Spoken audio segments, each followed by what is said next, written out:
De Profundis, Oscar Wilde. Número 2. Los 2 días siguientes me dejaste completamente solo.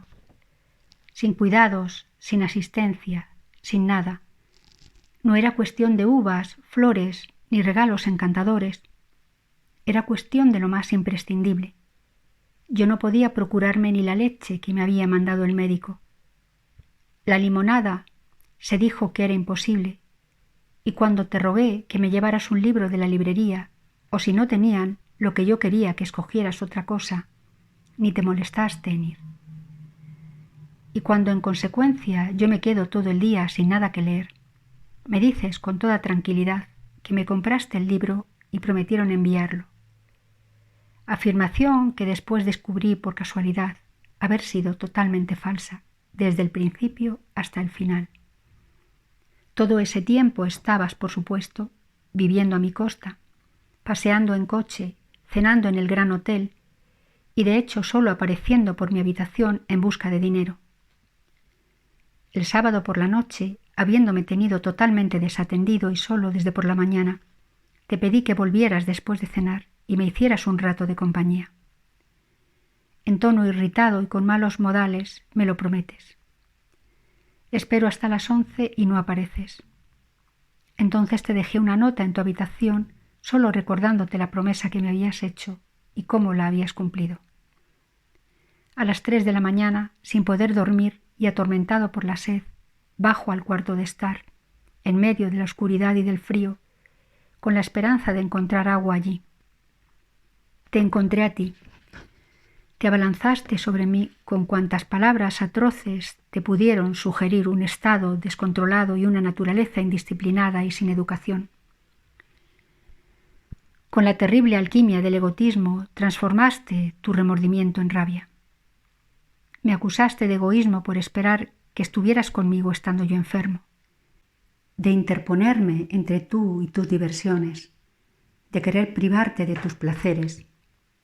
Me dijiste, y sé que era toda la verdad, que habías vuelto a medianoche únicamente para cambiarte de traje y volver a salir a donde pensabas que te esperaban nuevos placeres, pero que al dejarte una carta en la que te recordaba que me habías tenido abandonado todo el día y toda la velada, realmente te había quitado las ganas de otros disfrutes y reducido tu capacidad para nuevos deleites. Yo me volví arriba asqueado y seguí insomne hasta el amanecer, y hasta mucho después del amanecer no pude conseguir nada con que aplacar la sed de la fiebre que tenía. A las 11 entraste en mi habitación. En la escena precedente no pude por menos de observar que con la carta, por lo menos, te había contenido en una noche de excesos mayores de lo acostumbrado. Por la mañana ya habías vuelto en ti. Yo, lógicamente, esperaba oír qué excusas aducías y de qué manera ibas a pedir el perdón que en el fondo sabías que te aguardaba invariablemente. Hicieras lo que hicieras, tu absoluta confianza en que yo siempre te perdonaría era realmente lo que siempre me gustó más de ti. Quizá lo mejor que había en ti. Lejos de eso, empezaste a repetir la misma escena con nuevos ímpetus y expresiones más violentas. Yo, al cabo, te mandé salir de la habitación. Tú fingiste hacerlo, pero cuando levanté la cabeza de la almohada donde la había enterrado, seguías estando allí, y con risa brutal y rabia histérica avanzaste de pronto hacia mí. Una sensación de horror me invadió. No supe por qué exacta razón, pero salté de la cama inmediatamente y, descalzo como estaba, bajé los 2 tramos de escalera al cuarto de estar. De allí no salí hasta que el dueño de la casa, a quien había mandado llamar, me aseguró que ya no estabas en mi dormitorio y prometió quedarse cerca por si lo necesitaba. Tras un intervalo de 1 hora en el que el médico vino y me encontró, por supuesto en un estado de postración nerviosa total, así como con más fiebre de la que había tenido al principio, tú volviste sigilosamente por dinero. Tomaste lo que pudiste encontrar en el tocador y en la chimenea y saliste de la casa con tu equipaje. ¿Necesito decirte lo que pensé de ti durante los 2 miserables días de enfermedad y soledad que siguieron? Será necesario que afirme que vi claramente que sería una deshonra para mí mantener, aunque solo fuera un trato superficial, con una persona como tú habías demostrado ser. Que vi llegado el último momento y lo vi como realmente un gran alivio.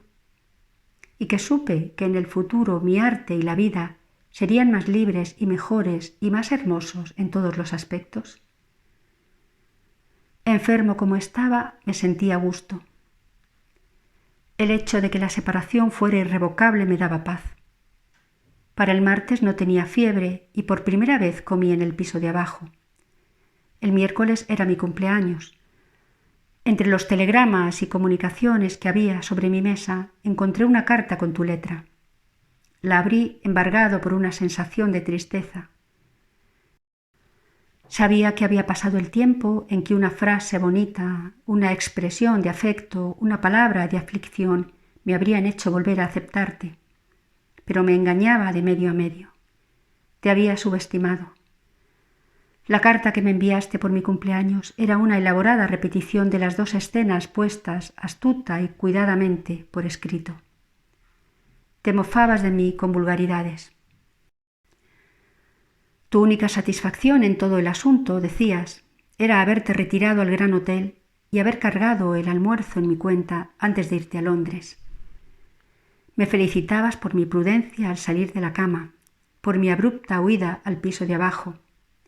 Fue un momento feo para ti, decías, más feo de lo que crees. No, eso lo sentí muy bien. Lo que realmente quería decir no lo sabía.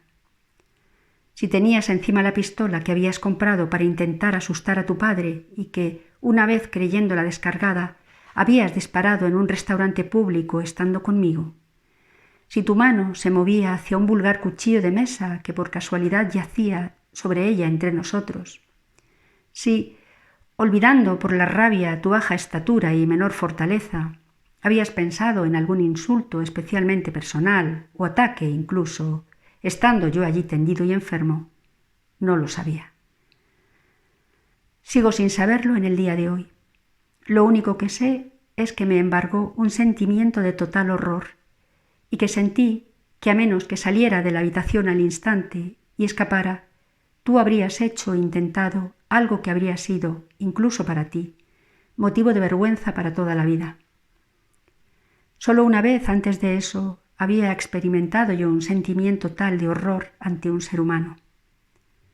Fue cuando en la biblioteca de The Street tu padre, agitando sus manitas en el aire con furia epiléptica, con su matón o amigo entre él y yo, me estuvo soltando todas las palabras sucias que acudieron a su sucia mente y chillando las atroces amenazas que después tan astutamente pondría en práctica. En ese caso fue él, por supuesto, el que tuvo que salir primero de la habitación. Le eché. En tu caso me fui yo. No era la primera vez que había tenido que salvarte de ti mismo. Concluías tu carta diciendo: cuando no estás subido al pedestal, no eres interesante. La próxima vez que estés enfermo, me iré inmediatamente. ¿Cuántas veces han vuelto a mí esas palabras en la triste celda solitaria de las diversas cárceles a donde me han mandado? Me las he dicho una y otra vez, y he visto en ellas, espero que injustamente, algo del secreto de tu extraño silencio. Que tú me escribieras eso cuando la propia enfermedad y la fiebre que sufría las había contraído por cuidarte, fue, no hay que decirlo, de una zafiedad y crudeza repugnantes. Pero que cualquier ser humano del mundo escribiera eso a otro sería un pecado que no tiene perdón, si hubiera algún pecado que no lo tuviese. Confieso que cuando acabé tu carta me sentía casi poluto, como si un asociarme a alguien de tal naturaleza hubiera manchado y envilecido mi vida irreparablemente. Y es verdad que eso había hecho, pero para saber hasta qué punto tenía que vivir 6 meses más. Resolví conmigo mismo volver a Londres el viernes y ver si a Sir George Levis personalmente para pedirle que escribiera a tu padre, diciéndole que había tomado la determinación de jamás, bajo ninguna circunstancia, dejarte entrar en mi casa, sentarte a mi mesa, hablar conmigo, pasear conmigo, ni en ningún lugar ni tiempo acompañarme de ninguna manera. Hecho esto, te habría escrito únicamente para informarte del curso de acción que había adoptado. Las razones, inevitablemente, las habrías visto tú. Lo tenía todo dispuesto el jueves por la noche y el viernes por la mañana, mientras desayunaba antes de partir. Abrí casualmente el periódico y vi en él un telegrama donde decía que tu hermano mayor, el verdadero cabeza de familia, el heredero del título, el sostén de la casa, había sido hallado muerto en una acequia con el arma descargada a su lado. El horror de las circunstancias de la tragedia, de la que ahora se sabe que fue un accidente, pero entonces teñida de una insinuación más sombría, el patetismo de la muerte súbita de un hombre querido por todos los que le conocían, y casi en vísperas, por decirlo así, de su boda. Mi conciencia de la desdicha que iba a ser para tu madre la pérdida de la persona que era su consuelo y su alegría en la vida, y que, como ella misma me dijera una vez, desde el día en que nació no le había hecho derramar ni una sola lágrima.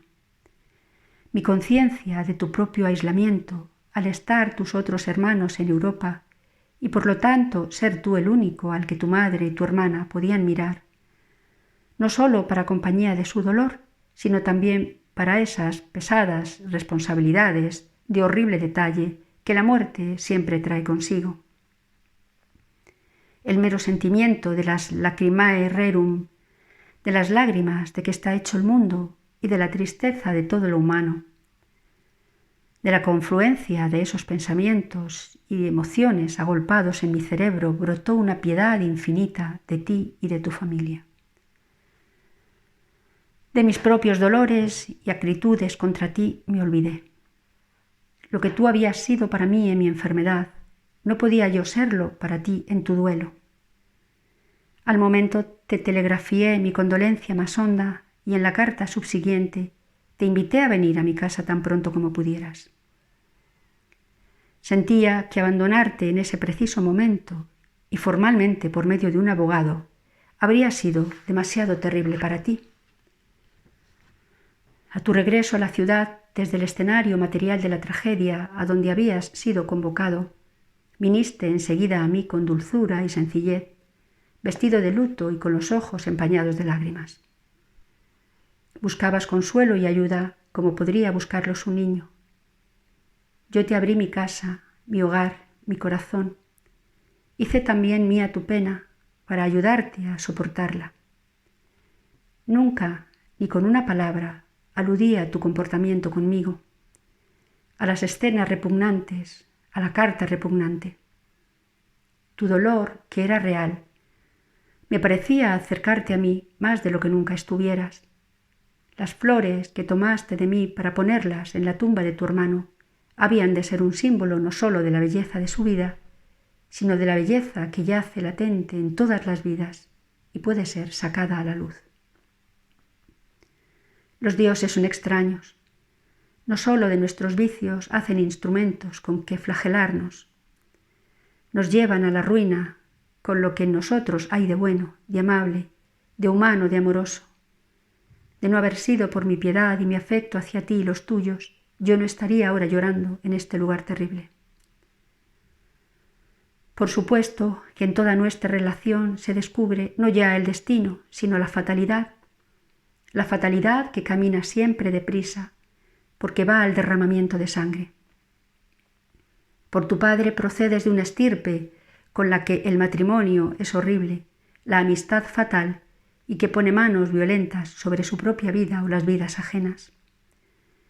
En toda pequeña circunstancia en la que los caminos de nuestras vidas se cruzaron, en todo punto de importancia grande o aparentemente trivial en que acudiste a mí buscando placer o buscando ayuda, en las ocasiones menudas, los accidentes leves que no parecen, en su relación con la vida, más que el polvo que danza en un rayo de luz o la hoja que cae del árbol revoloteando, venía detrás la ruina como el eco de un grito amargo o la sombra de caza con el animal de presa. Nuestra amistad realmente comienza cuando me pides, en una carta muy patética y encantadora, que te auxilie en una situación pavorosa para cualquiera y doblemente para un muchacho de Oxford. Así lo hago. Y el resultado de usar tú mi nombre como amigo tuyo ante Sir George Levis es que empiezo a perder su estima y su amistad. Una amistad de 15 años. Cuando me vi privado de su consejo, su ayuda y su consideración, me vi privado de lo que era la gran salvaguardia de mi vida. Me mandas un poema muy bonito de la Escuela Poética Estudiantil para mi aprobación. Yo contesto con una carta de fantásticos conceptos literarios, te comparo con Hilas o Jacinto, Yonquil o Narciso, o alguien a quien el gran dios de la poesía favoreciera y honrara con su amor. La carta es como un pasaje de uno de los sonetos de Shakespeare, traspuesto a tono menor. Solo la pueden entender los que hayan leído El banquete de Platón o captado el espíritu de cierto ánimo grave que se nos ha hecho hermoso en los mármoles griegos. Era, déjame decirlo con franqueza, el tipo de carta que yo habría escrito en un momento feliz, aunque caprichoso, a cualquier joven gentil de una u otra universidad que me hubiera enviado un poema de su mano, seguro de que tendría el ingenio o cultura suficientes para interpretar a derechas sus fantásticas expresiones. Mira la historia de esa carta. Pasa de ti a las manos de un compañero aborrecible, de él a una panda de chantajistas. Se reparten copias en Londres, a mis amigos y al empresario del teatro donde se está representando mi obra. Se les dan todos los sentidos menos el recto. La sociedad se embelesa con absurdos rumores de que he tenido que pagar una enorme suma de dinero por haberte escrito una carta infamante. Esto sirve de base al peor ataque de tu padre. Yo mismo presento la carta original ante el tribunal para que se vea lo que es en realidad. El abogado de tu padre la denuncia como intento repulsivo e insidioso de corromper a la inocencia. Al cabo entra a formar parte de una acusación criminal. La corona la recoge. El juez dictamina sobre ella con poca erudición y mucha moralidad. Al final voy por ella a la cárcel. Ese es el resultado de escribirte una carta encantadora. Mientras estoy contigo en Salisbury, te asustas muchísimo con una comunicación amenazante de un antiguo compañero tuyo. Me ruegas que vea al autor y te ayude. Así lo hago. El resultado es la ruina para mí. Me veo obligado a echar sobre mis hombros todo lo que tú has hecho y responder por ello. Cuando te suspenden en la licenciatura y tienes que salir de Oxford, me telegrafías a Londres suplicándome que vaya a estar contigo. Lo hago inmediatamente. Me pides que te lleve a Goring, aunque en esas circunstancias no querías ir a tu casa. En Goring ves una casa que te encanta, la alquilo por ti. El resultado desde todos los puntos de vista es la ruina para mí. Un día vienes a pedirme como favor personal que escriba algo para una revista estudiantil de Oxford que va a poner en marcha un amigo tuyo, de quien jamás había oído hablar en mi vida ni sabía nada en absoluto. Por darte gusto, ¿qué no hice siempre por darte gusto? Le mando una página de paradojas destinadas en un principio a la Saturday Review. Pocos meses después me encuentro sentado en el banquillo de Lord Bailey por el carácter de la revista.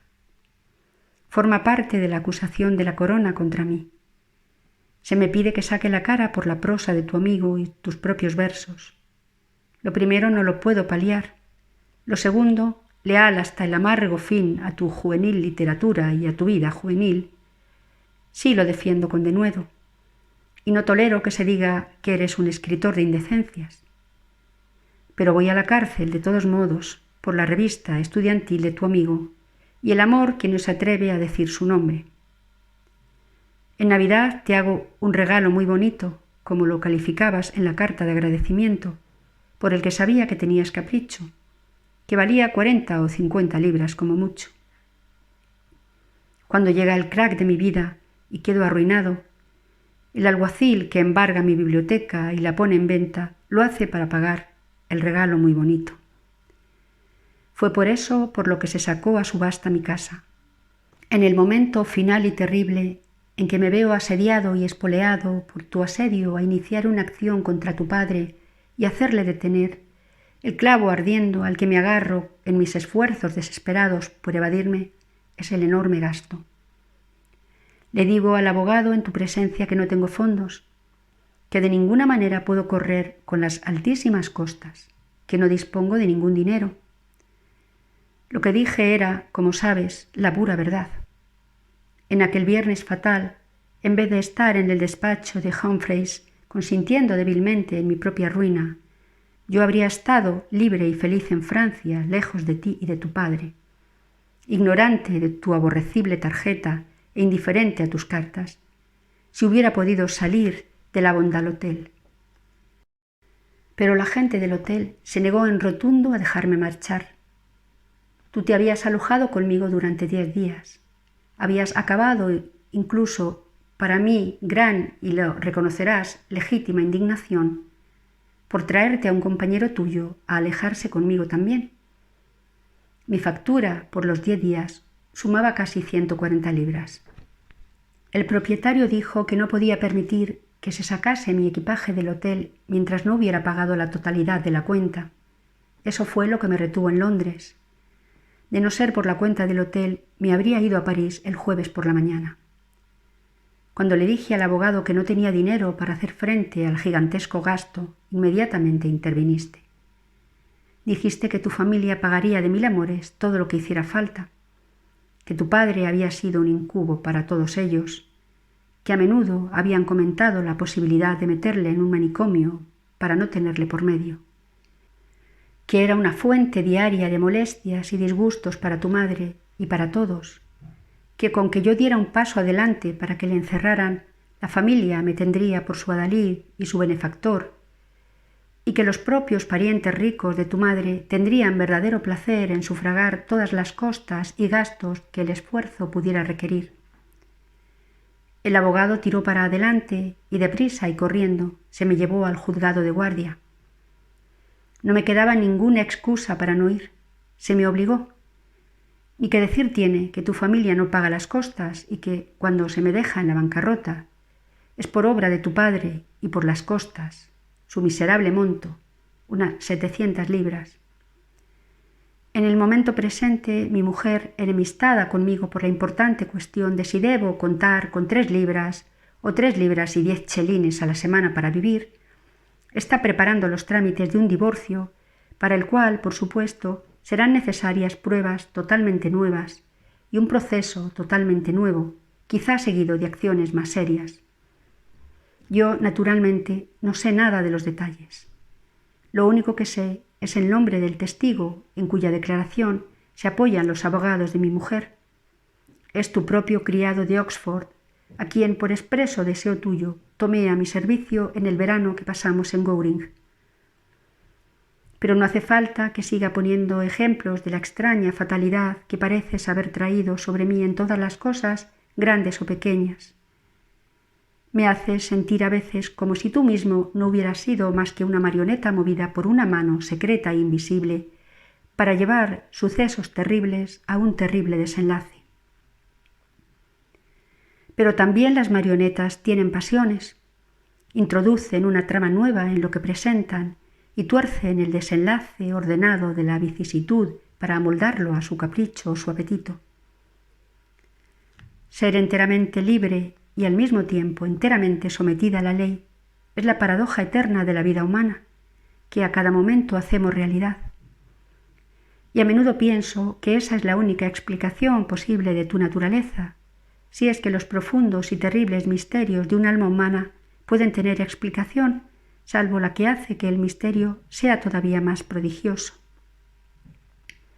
Por supuesto que tú tenías tus ilusiones, vivías en ellas, de hecho, y a través de sus nieblas cambiantes y sus velos de colores, lo veías todo cambiado.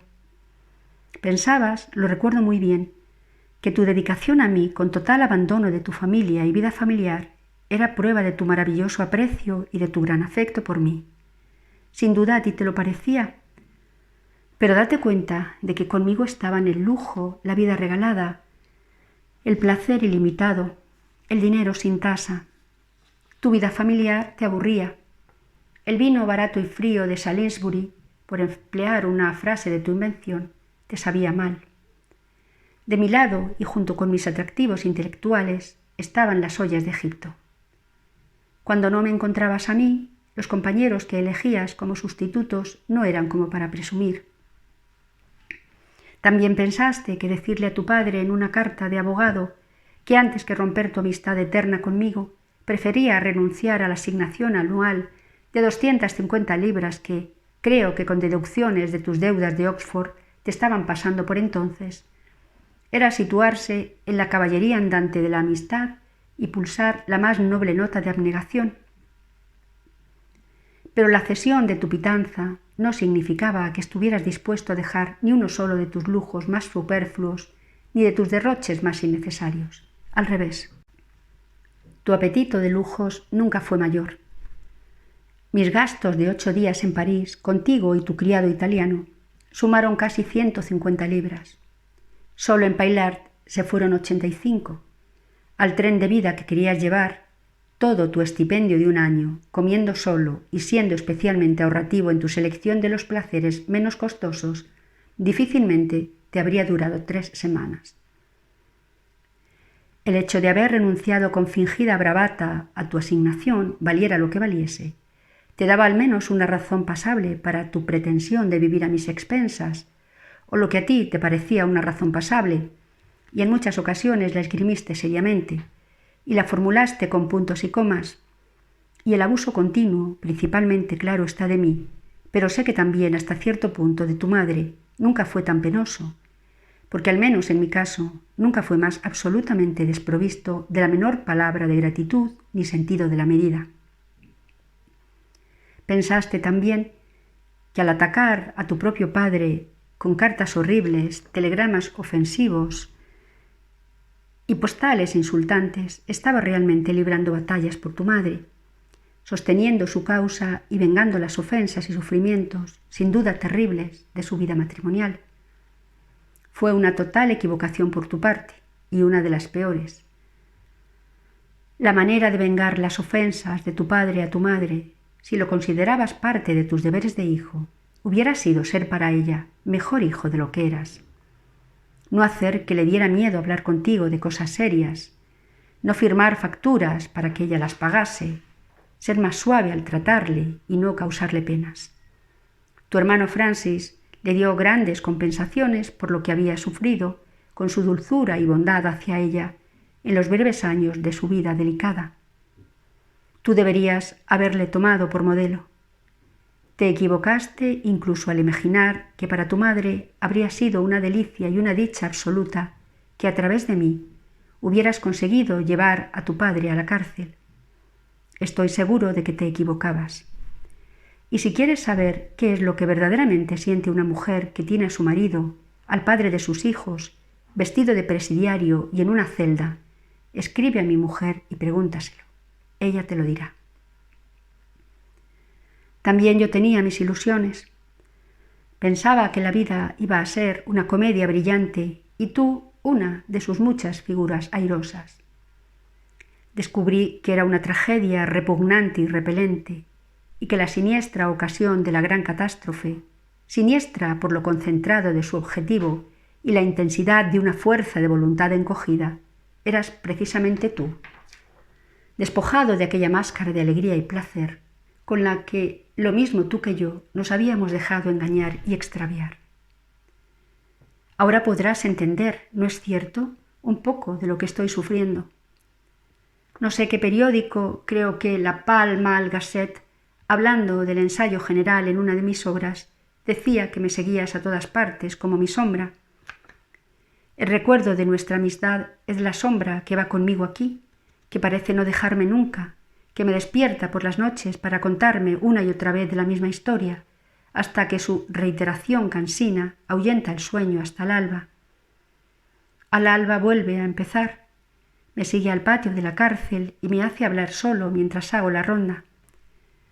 Me veo obligado a recordar cada detalle que acompañó a cada momento horrible. No hay nada de cuanto sucedió en esos años infaustos que no pueda recrear en esa cámara del cerebro que está reservada al dolor o a la desesperación. Hasta la última nota forzada de tu voz, hasta el último temblor y gesto de tus manos nerviosas, hasta la última palabra amarga, hasta la última frase venenosa vuelven a mí. Me acuerdo de la calle o del río por donde pasamos, de la pared o del bosque que nos rodeaba, de qué figura hacían en la esfera las manecillas del reloj, de hacia dónde iban las alas del viento, de qué forma y color tenía la luna. Hay, lo sé, una única respuesta a todo lo que te he dicho, y es que me querías. Que a lo largo de esos 2 años y medio en que los hados estuvieron tejiendo un único dibujo escarlata con los hilos de nuestras vidas divididas, realmente me quisiste. Sí, sé que así fue. No importa cómo te portases conmigo. Siempre sentí que en el fondo me querías de verdad. Aunque veía con toda claridad que mi posición en el mundo del arte, el interés que mi personalidad siempre había suscitado, mi dinero, el lujo en que vivías, las 1001 cosas que componían una vida tan encantadora y prodigiosamente inverosímil como él era mía, que todas y cada una de esas cosas eran elementos que te fascinaban y te hacían aferrarte a mí aún así. Aparte de eso, había algo más para ti, una extraña atracción. Me querías mucho más que a nadie. Pero tú, como yo, has tenido una terrible tragedia en tu vida, aunque de signo totalmente contrario a la mía. ¿Quieres saber qué fue? Pues esto. En ti el odio siempre fue más fuerte que el amor. Tu odio hacia tu padre era de tal magnitud que superaba, anulaba, eclipsaba totalmente tu amor por mí. No hubo lucha alguna entre ellos, o si la hubo fue poca. De tales dimensiones era tu odio y tan monstruoso. Tú no te dabas cuenta de que no hay sitio para las 2 pasiones en una misma alma. No pueden vivir juntas en esa hermosa mansión.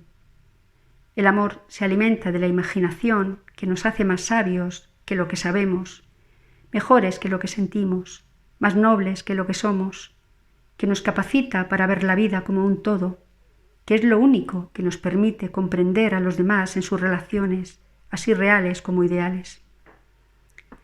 Solo lo bello y bellamente concebido alimenta el amor, pero el odio se nutre de cualquier cosa. No hubo copa de champán que bebieras, no hubo plato exquisito que comieras en todos esos años que no alimentara tu odio y lo cebara. Para satisfacerlo jugaste con mi vida, lo mismo que jugabas con mi dinero, al desgaire, sin freno, indiferente a las consecuencias. Si perdías, pensabas que la pérdida no sería tuya. Si ganabas, sabías que tuyo serían el júbilo y las ventajas de la victoria. El odio ciega. Tú no te dabas cuenta de eso. El amor alcanza a leer lo escrito en la estrella más remota. Pero el odio te cegó de tal modo que no veías más allá del jardín angosto y tapiado y ya marchito de tus deseos vulgares. Tu terrible falta de imaginación, el único defecto realmente fatídico de tu carácter, era enteramente resultado del odio que vivía en ti.